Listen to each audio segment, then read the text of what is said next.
bwana yake anaenda nje. Na ikafika mahali naye akawa na kama kulipiza, na bwana akitoka huyu mke naye anafanya nini? Anatoka nje. Na ikaje ikajulikana kwamba ikaje ikafahamika kwamba hivyo ndio maisha yalivyo. Na hao watu tunavyoongea sasa hivi wameachana, walikuwa na biashara wakafunga, na kila mmoja kuna mambo yake.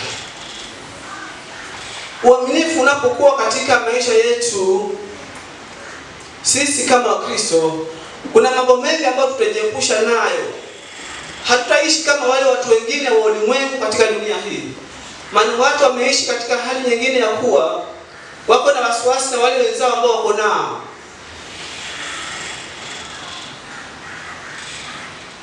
Bwana Yesu asifiwe. Amen. Kwa uaminifu kati ya mume na mke. Uaminifu tu kabisa. Uaminifu wa kumheshimu Mungu na kuheshimu maisha yenu na ndoa yenu. Haya mambo yanapofanyika, hata usikie fununu huko kunaendelea namna gani, hautakuwa na wasiwasi. Amen. Wajua mambo yanasongelea kwa si kweli.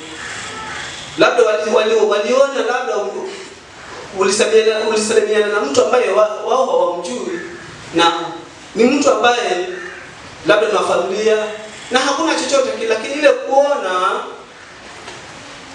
habari zifike. Yakawa basi nimemwona fulani akiwa na mtu fulani ama kwa na mtu, lakini vile ambavyo nimewaona, vile ambavyo walikuwa wanaongea na vile wanakaa, hapana. Haya mambo yatakapofika kwako kama mke, umesikia haya, na iwapo hakuna uaminifu ama iwapo haumwamini yule uliye naye ama yule mume wako, si utaanza kuwa na shaka. Utaanza kuwa na shaka, utaanza kusumbuka. Kwani hivi ndivyo mambo yalivyo.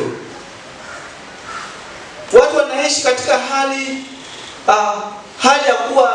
ya kukosa amani kwa sababu ya mambo na matokeo na mambo ambayo yamo katika ulimwengu. Lakini bila sababu kwamba mambo hayo yasipatikane kwenu wala yasitajwe. Yaani kama yatatajwa basi iwe ni uongo. Kama yatatajwa yawe ya nini? Ni ya uongo. Basi ikiwa hivyo, furahini. Tuishi maisha ya uaminifu sisi. Tuishi na maisha ya uaminifu kwa Mungu. Tuwe na maisha ya kumwamini Mungu na kuwa na uaminifu kwake. Alafu huo uaminifu utembee katika sehemu mbalimbali.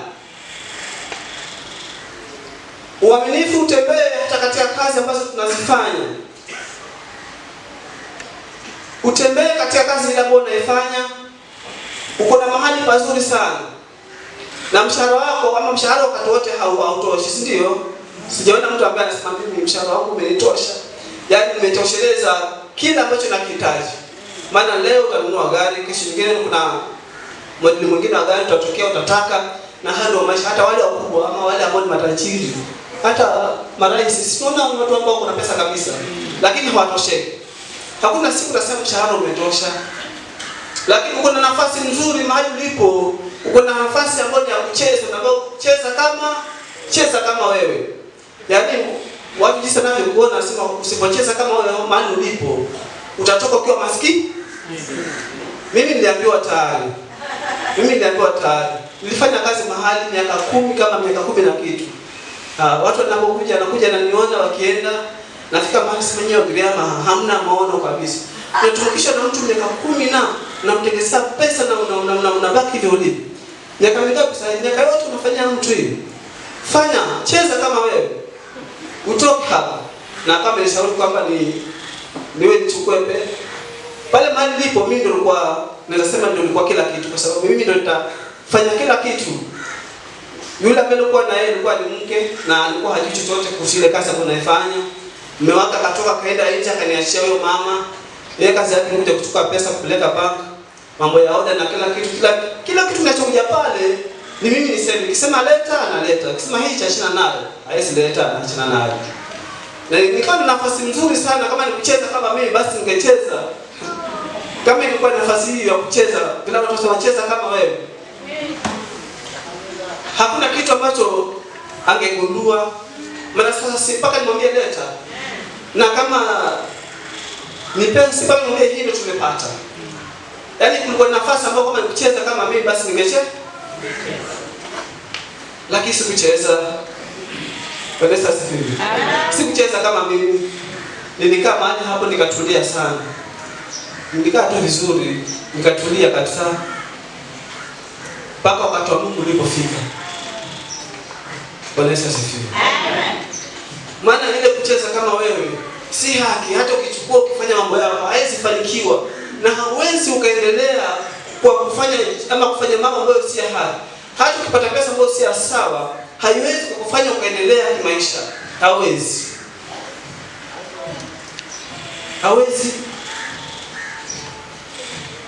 Ni afadhali hiyo kidogo kidogo kwa muda, na ifikie wakati Mungu mwenyewe aachilie kwa ajili yako. Ifike wakati Mungu mwenyewe amesema huu ndio wakati. Na huo wakati ukifika hakuna mtu ambaye anaweza kupinga kabisa. Bwana Yesu asifiwe. Nilikaa mahali hapo nikatulia nikafanya mpaka ule wakati Mungu alinionyesha kama naweza fanya. Na nikatoka nikaanza, lakini nianza kwa njia nyingine ya chini sana. Nakumbuka kuna mtu mmoja alikuja akasema, sasa wewe umekuja kufanya nini hapa? Umeacha mahali pazuri pale, umekuja kufanya nini hapa? Yaani akongea mambo mpaka nikasema kweli. Lakini nikasema Mungu wewe ndio unajua. Amen. Nikaendelea. Bwana Yesu asifiwe. Amen. Uaminifu kuna baraka nyingi sana. Uaminifu kwa Mungu na uaminifu wako mahali popote pale. Yaani kama kutatafuta mtu ambaye ni mwaminifu, mtu ambaye anaweza akapewa shukrani, anaweza akapewa kazi akaifanya. Uaminifu mpaka sema hakika ukipata mtu ama ukipata fanyikazi ambaye ni mwokovu, umepata fanyikazi. Unajua inafaa wapendwa tuwe tofauti na wale wa ulimwengu. Yaani kwamba kama ni kazi ukiimba fulani, kazi iko salama kabisa. Amen. Bado naongea kuhusu uaminifu. Yaani umepewa tenda ya kujenga nyumba, Mzee Dani yeye anajenga. Hajui hata akipewa nyumba si mtu wao wanahesabiwa mawe. Wao wanahesabiwa, mimi nishajenga si fundi lakini nishajengewa. Na anasema kwamba wakati unajenga level ya chini, huwa kuna maana hesabiwa mwa 20, sima 120 akiwa chini. Lakini anapoanza kupanda ngazi, huwa inapunguza na kwa 80. Na kuna hivyo wanajua wenyewe, mimi sijui zaidi lakini najua tu hapa. Na hii nafasi iko, anapata mafundi wake, na ikifika jioni anaulizwa mafundi wangapi ambao wameshinda leo? Si Mzee Dani lakini anasema kuna mafundi leo tumefanya kazi mafundi 6. Lakini kumbe waliofanya kazi mafundi wangapi? 3. Ile pesa ajio anafanya nini? Anachukua. Leo umetumia simiti ngapi leo? Leo tumetumia simiti 10. Kumbe kuna simiti 6 zimetumika, 4 zote hazijulikani. Unafikiria huyu mtu akija kugundua na kugundua kama huyu ni mwokovu anayefanya hivi, unafikiri atakuwa ni maana mwokovu kweli? Sasa kumbe hata wokovu nao kumbe si waaminifu. Kumbe wokovu nao ni kama hao wengine hao. Yaani nimefika mahali kwamba yaani ukisema kama nimeokoka hivi, basi ule wokovu udhihirike kiasilia, kimaisha, kimenendo na kitabia na kila kitu. Yaani ukitembea hivi uwe safi, na hiyo kweli kile unachokisema uwe na kiamanisha, ikiwa kinaambatana na matendo unayotenda katika maisha. Bwana Yesu asifiwe. Amen. Tunazungumzia uaminifu tu. Uaminifu kuna gharama Mzee Dani. Yaani umefanya kazi, kuna nafasi ya kucheza kama wewe lakini hauchezi kama wewe. Kuna nafasi ya kufanya, yaani kuna nafasi ya kusema kwamba hii kazi inaweza ipangia ikaisha kwa muda huu na ile pesa juu ikachukua. Unajua sasa kama wewe unasimamia siweza, kuna vile itapanga kazi ikafanyika kwa muda mchache, na najua kuna vitu vinafanyika. Nimekaa na mafundi, naelewa. Sijakaa na sana, kuna mambo ambayo yanafanyika. Lakini jambo ni kwamba tuwe waaminifu katika sehemu zote. Yaani mahali popote tunapokaa, uaminifu uonekane. Na huyo Mungu ambaye tunamhubiri, huyo Yesu ambaye tunamsema, basi adirike ya kwamba unapoonekana mwokovu, kuonekane mtu wa thamani sana. Maana sasa hivi uaminifu katika ulimwengu huu hakuna. Kila mmoja anatafuta ni wapi yeye atafaidika. Lakini tunafaa kwamba tuwe na uaminifu sisi katika maisha yetu. Tunapoishi chini ya jua, tuwe waaminifu katika kazi tunazofanya, tuwe waaminifu mahali tunapokaa, tuwe waaminifu katika nyumba ya Mungu, tuwe waaminifu hata kwa watoto wa shule pia wao waaminifu.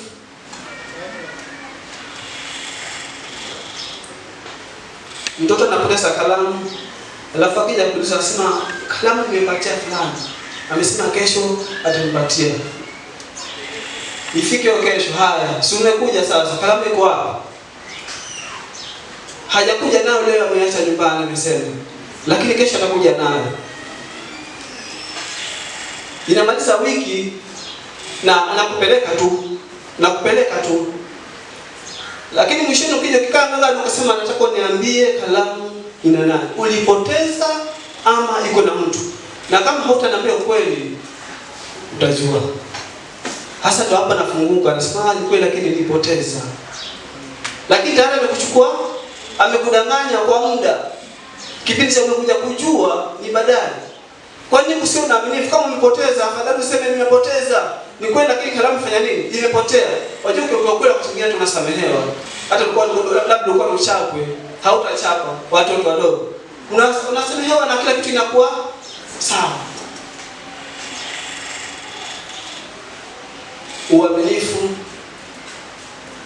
Uaminifu katika maisha yetu.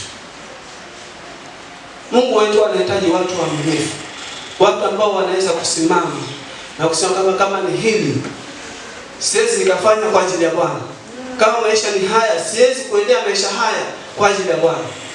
Na tunaona Ayubu alisimama katika imani hiyo, na akasimama akiwa dhabiti, akiwa ameamanisha pasipokuwa na hofu, pasipo kuogopa chochote. Akawa tayari kwa lolote lile. Afadhali niitwe mjinga kama hujielewi. Uonekane kama bado haujachangamka, haujaelewa na maisha jinsi yanavyoenda. Lakini afadhali iwe hivyo ukiwa uko salama katika imani. Afadhali iwe hivyo ukiwa umesimama katika tumaini katika Bwana. Yaani huwa nafanya hivyo kwa sababu ya Kristo. Kunazo faida kubwa sana.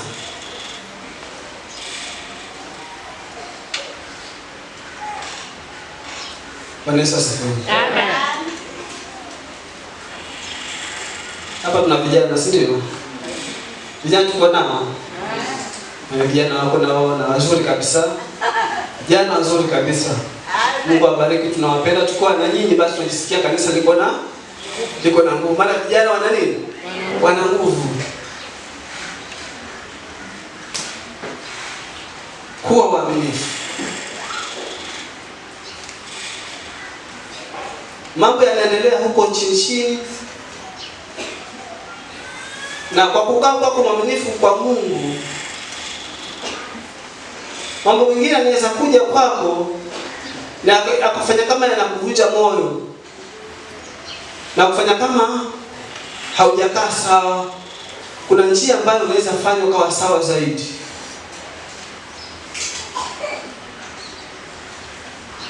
Bwana Yesu asifiwe.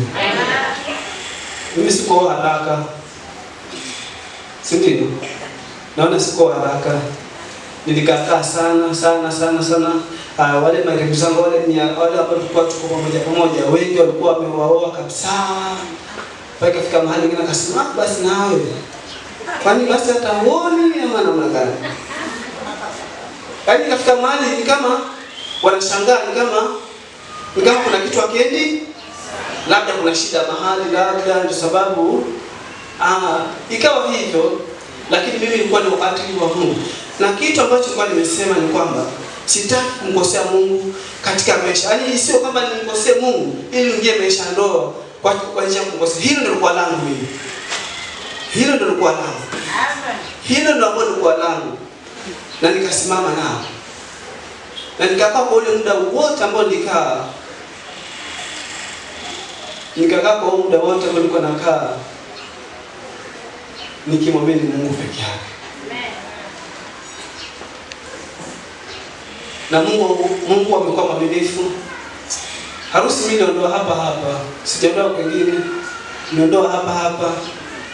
Katika hali ya uchache mno, katika ile hali ya chini. Unajua, mimi naweza sema sijaona harusi ambayo ilikuwa na pesa kidogo kwa kikao cha kamati kama yangu. Sijaona. Katika mikao yote ambayo nimekaa kwa maharusi, sijaona kikao ambacho kilikuwa na pesa kidogo kama yangu. Sidhani. Nakumbuka mzee Mburu alikuja hapo katika kikao na akauliza, "Je, mmejipanga na harusi mko vipi hapa?" Wakati huu tulikuwa na ndugu yangu Isaac. Tumekuwa na yeye. Hii salamu nasema na yeye amejua kuanzia mwanzo mpaka mwisho kabisa. Tulikuwa na 7,000 peke yake. 7,000 tulikuwa nayo sisi kama kamati ya harusi. 7,000? Au niambie wewe 7,000 utafanya kazi gani? Bwana Yesu asifiwe. Amen. Nimeona kama hiyo ndio pesa tulikuwa nayo. Na kama labda kama nimepita leo. Isaac uko pale. Maana mwanzo yeye alikuwa 7,000 peke yake. Nakumbuka hizo tulikuwa nazo. Lakini kwa sababu ya kumheshimu Mungu, kwa sababu ya kuwa mwaminifu kwa Mungu, Mungu naye anafanya mambo makubwa. Mungu akafanya mambo makubwa mno. Hata kama wengine wanashangaa kwani ilikuwaje? Maana si pesa. Ndio anasema si kama jeshi wala si kwa silaha. Si majeshi wala ni kwa nguvu za Mungu peke yake. Yaani kwa uwezo wake peke yake. Yaani kwa yeye Mungu mwenyewe peke yake, lakini hivyo ndivyo Mungu alifanya. Haikuwa mzuri sana vile. Haikuwa mzuri sana. Sisi kwamba ilikuwa basi lakini kwa kiwango kile kidogo ambacho kilikuwa Mungu alijidhihirisha. Watu walikula na yale mengine yote yakafanyika. Tunamaliza harusi. Hakuna pesa kabisa. Hiyo pesa yote tulikuwa nayo kibakiba zote shamali. Mtu akitumia 10,000 tu zikaingia mara moja. Yaani kama kuangalia simu hivi 10,000 zinaingia. Na maisha yakaanzia hapo. Amen. Na yakaendelea. Amen. Na hata mpaka sasa tunaweza sema kwamba pale tumetoka na hapana ambapo tuko sasa. Basi kama ingekuwa simu hatungeweza. Lakini kwa uaminifu wa Mungu na kusimama katika kweli, simama katika uaminifu. Hivi ndivyo ndivyo. Nimekata shauri, nimeamua. Siwezi fanya dhambi, siwezi fanya ili jambo lilo katika moyo. Iwapo hicho hakitakuwa hapo katika moyo, utafika mahali ambapo Bwana watu huenda hivi. Ingia kidogo bitisha alafu rudi. Si ndivyo watu wanafanya? Watu wanafanya nani? Si wengi tu kwa si hapa, kule kwetu. Sisemi hapa, nasema kule kwetu. Hapo kule kwetu. Njia hivyo, lakini ukiangalia maisha yao nayo si mazuri. Ukiangalia maisha yao wale waliopenya, hata ukirudi huna ujasiri wote. Hata ukirudi unarudi tu kama kawaida, kama unakuja kwa ibada, lakini ule ujasiri wa wokovu na kusimama na kusema Yesu unaishi. Ule ujasiri kabisa na ule wokovu ule nao. Unajua kuna kule kufurahia wokovu. Unafurahia zile nguvu za wokovu, unasikia amani, unasikia furaha ukija katika ibada, unasikia furaha ukiimba, unasikia furaha ukisifu, moyo wako umechangamka. Ule uchangamfu huo unaondolewa. Maana kile ukija unaona watu wanasema kumbe. Yaani wewe mwenyewe hata watu waseme, hata labda watu walisahau kitambo. Lakini wewe mwenyewe una ile hali ya kujihisi ni kama kuna kitu hakijaenda sawa. Bwana Yesu asifiwe. Amen. Kuwa mwaminifu kwa Bwana. Kuwa mwaminifu kabisa katika nyanja zote. Vijana kuweni waaminifu. ngojeni Bwana kwa wakati wa sawa. Kunazo baraka tele, kunayo mafanikio makubwa. Ule mwanzo ambao mtaanza nao katika hali ile bora ni katika misingi mizuri ya imani na kumheshimu Mungu. Kuna baraka tofauti kabisa. Kitu tunachonaamini mimi, iwapo mtu umejitunza kweli, iwapo kijana umejitunza na kumheshimu Mungu kisawa sawa. Daudi anasema kwamba kutoka alikuwa mdogo hata sasa hajaona mwenye haki wa Mungu amefanya nini? Ameachwa. Wala uzao wake ukiombaomba chakula.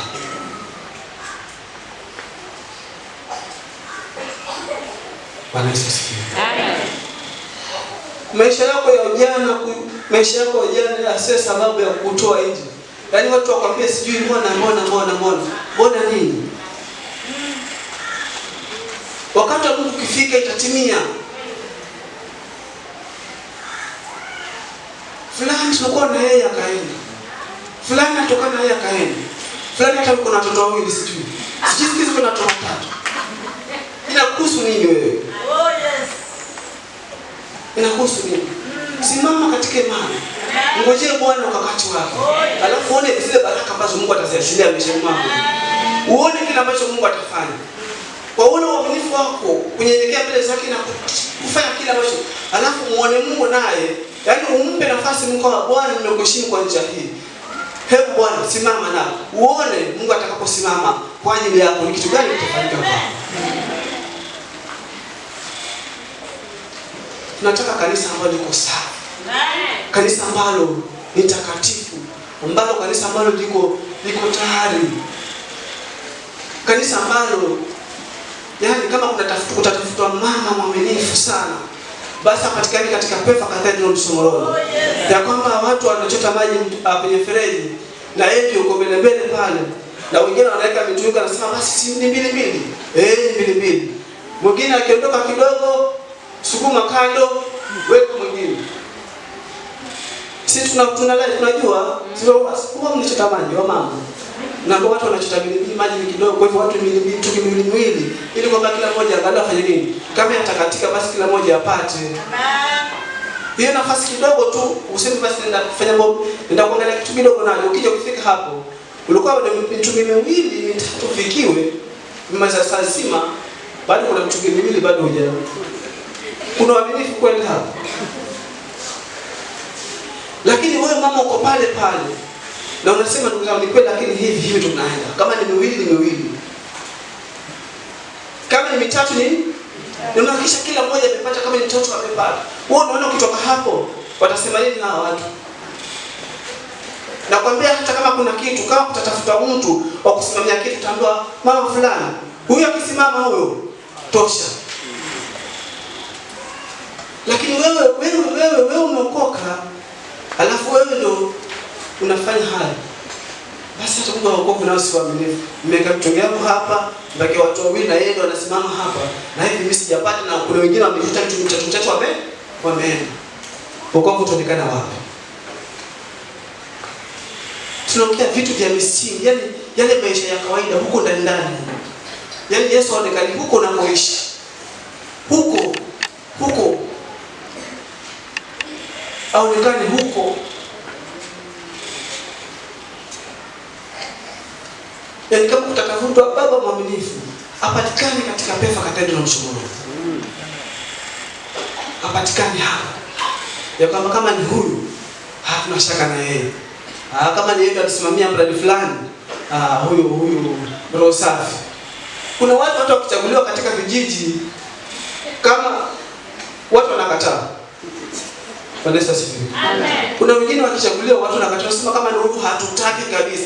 Kama ni huyu hatutaki. Na wanakijiji wanakataa maana wameona ile ni neno. Lakini kwa safi, kwa vizuri. Utakataa wewe, utasema ni kweli lakini na mimi hapana. Kwa nafasi hii mpeni mwingine. Bado tunazungumzia uaminifu unazo baraka nyingi katika maisha yetu. Uaminifu utatufanya tuwe na amani katika jamii zetu, tuwe na amani katika mke na mume. Hakutakuwa na kushukiana. Kwa nini Mungu na yeye hali ya kwamba yaani wale walimwengu nao wanafuatilia. Alafu na wewe Mkristo nawe unafuatilia. Ameenda sokoni, ameenda sokoni sangapi? Anafanya mpaka si hajarudi. Kitu gani anafanya huko? Nini? Kule afanyike na huko pia afanyike pia. Mwache aende. Si anajijua na Mungu wake. Si huko. Achana naye. Acha aende. Atajua mwenyewe na nani? Na Mungu wake. Utamlinda nini? Basi roho yako iwe kila wakati sijui kama yuko na nani. Yuko anafanya nini? Amen.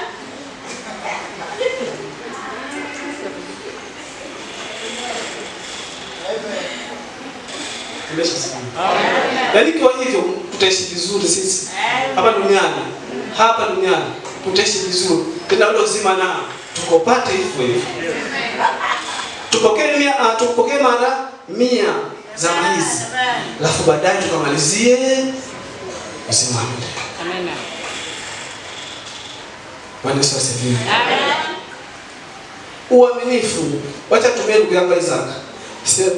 Lakini nitumie Isaac na Mariam.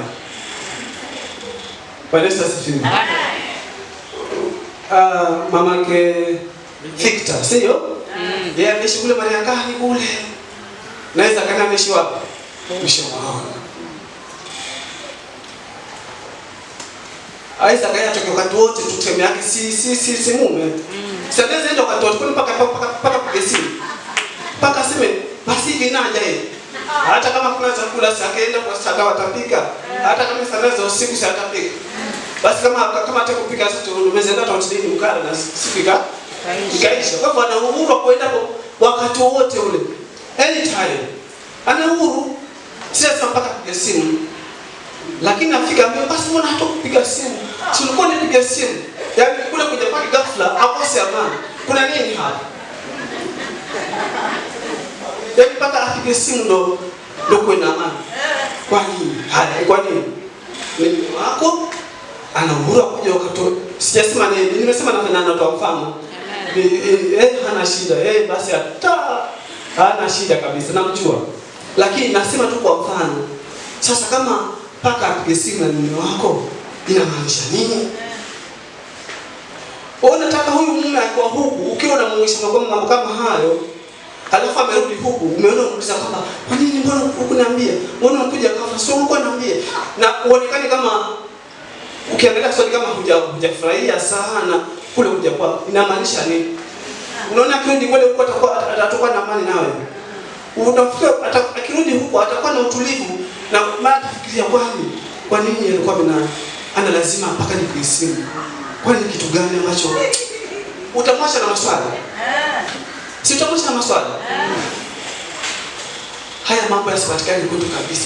Wewe ukija saa 4 za usiku njoo, ukija saa 10 za usiku njoo, ukija saa ngapi wakati wote? Unakuja. Na kama ni wewe peke yako, kwani kuna shida gani? Kuna mtu akuja kwa nini umekuja masahala? Hakuna mtu atakuuliza. Ulimwengu tunao umejaa mambo mengi sana. Na umefanya familia nyingi zinaishi na uchungu. Watu wanaishi wanaishi maisha ya ndoa kama wanaishi tu kwa sababu sasa ishakuwa tayari na hakuna option nyingine. Lakini kama ungeambiwa kwamba hebu kama hii imekosa kufanya kazi, angalia.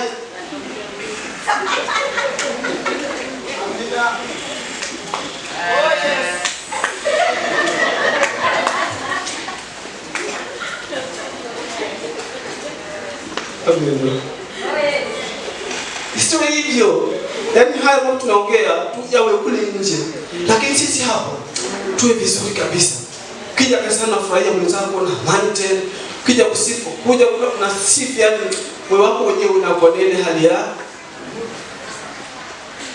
hata ukitoka mwenzako ana shida na wewe. Hana shida na wewe.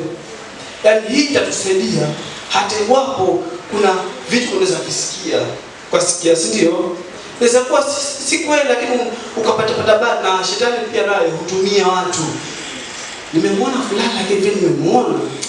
Hapa sisi nilimwona. Umemwona vipi?